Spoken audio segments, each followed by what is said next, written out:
¿Cómo están? Muy buenas tardes. Bueno, nuestro tema de hoy es introducción a la psicopatología, donde la palabra psicopatología, psico es alma, conducta, pato viene de una normalidad, sí, de una lesión, logía es el estudio, donde es una rama de la psiquiatría y la psicología, donde se va a ocupar de las manifestaciones psíquicas anormales, ¿sí? Donde el objeto de estudio es la psiquiatría, ¿sí? Y donde tiene también lo que es la psicología, el espíritu de la psicología y fundamentación científica de la psiquiatría, donde vamos a tener las escuelas, pero vamos a darle comienzo con respecto al psicoanálisis, ¿sí? A su creador que es Freud, que él fue un neurólogo, sí, austríaco, que él crea en el año 1899 la primera tópica, que tiene que ver con el inconsciente, preconsciente y consciente, donde nos dice que el inconsciente es un sistema de leyes propias, sí, que tiene el sujeto, esas representaciones que son atemporales. Entonces esto quiere decir que tenemos en el inconsciente todo el mundo interno, ¿sí? La fantasía, los deseos, los instintos, las voluntades, que muchas veces son reprimidos porque le es inaceptable al sujeto. En donde también nos dice que el preconsciente, bueno, es cuando hace la barrera entre el inconsciente y el consciente, ¿sí? Y el preconsciente y consciente son contenidos que muchas veces no son conscientes, pero pueden serlo con facilidad, con eso que puede sacar el sujeto, ¿sí? En donde el consciente va a estar ligado a la conciencia, ¿sí? En la realidad.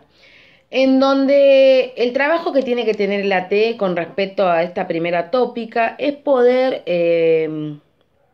prestar atención a esos contenidos inconscientes y consciente del sujeto, ¿sí? Poder prestar atención también a esas situaciones que surjan. ¿Por qué? Porque muchas veces los pacientes hacen consciente situaciones, ¿sí? Que han vivido en la infancia, en la adolescencia, que por ahí fueron frustrantes, ¿sí?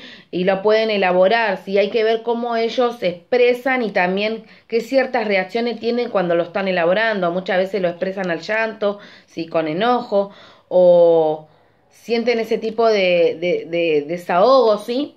Con respecto a eso. Y hay que prestar atención a eso, ¿sí? A la conducta y cómo ellos pueden expresar eso que vivieron, ese contenido, ¿sí?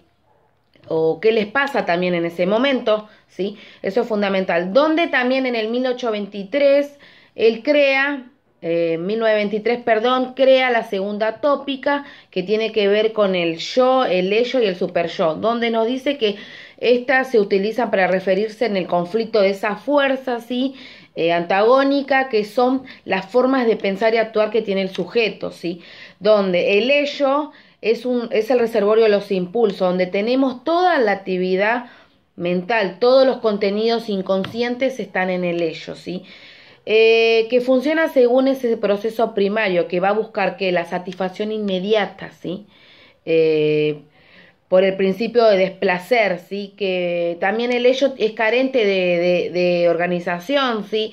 Al ello lo tenemos desde que nacemos, ¿sí? Lo tenemos desde que se mueve a partir del placer inmediato, ¿sí? Se rige de las pulsiones, ¿sí? Primarias, que eso va a regir, ¿qué? La conducta del sujeto. Después tenemos el yo, ¿sí? El yo es la parte del aparato psíquico que tiene que ver con la realidad, ligado a la conciencia, eso explícito. Es el ello que le ha sido modificado, ¿sí? ¿Por qué se dice eso? Que pudo sacarlo a ese contenido inconsciente del ello, lo pudo sacar al mundo exterior, ¿sí? Está ligado a la conciencia.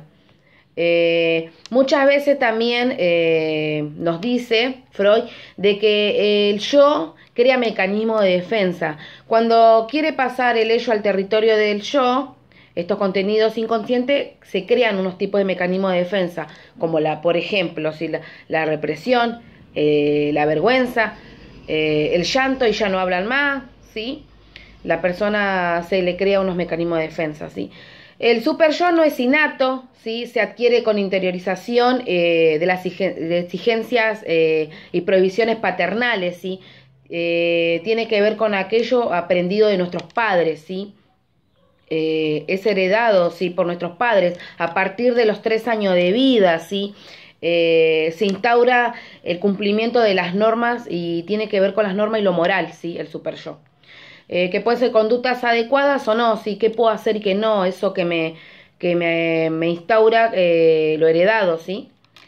Qué tiene que abordar el AT con respecto a esta segunda tópica? Tiene que ver con esas defensas adaptativas adecuadas, ¿sí? Ayudar a crear nuevos mecanismos de defensa a la persona, poder reforzar, poder brindarle un apoyo con respecto a eso que el paciente pueda decir, ¿sí? Entonces tenemos que reforzar y potencializar esos mecanismos defensivos, ¿sí? Donde también nos dice que siempre va a modificar las relaciones que mantiene con su ello y su super yo para lograr hacer frente a esa realidad que vive, ¿sí? Siempre tiene que ver con esos aspectos más maduros y adecuados hay que trabajar, ¿sí?